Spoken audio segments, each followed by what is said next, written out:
Hello বন্ধুরা, কেমন আছেন সকলে? শুভ দুপুরের শুভেচ্ছা সবাইকে। আমার ঘরে এরকম একজন মিস্ত্রি আছে, সে সারাক্ষণ রান্নাবান্না করার তালে থাকে। আমি ওরে এরকম থালা বাসন দিয়ে বসাইয়া আমি আমার কাজ করতে থাকি। তো আপনারা যারা বাচ্চাদেরকে মোবাইল ফোন দেন, তারা একদমই বাচ্চাদের মোবাইল ফোন থেকে দূরে রাখবেন। এরকম আমাদের রান্নাবান্নার জিনিস দিয়েই দেবেন, ওরা খুব মজা করে খেলে। অনেক সময় 1-1.5 ঘন্টা, আধা ঘন্টা ধরে এক একটা জিনিস নিয়ে খেলতে থাকে।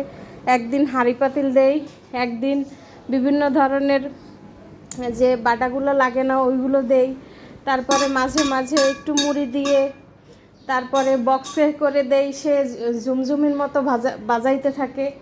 তারপরে অনেক সময় সে পানির বোতল দিয়ে দিই, সেটা দিয়ে খেলতে থাকে। তো এইরকম বিভিন্ন ধরনের জিনিস দিবেন, বাচ্চাদের খেলনা দিবেন, কিন্তু মোবাইল দিবেন না।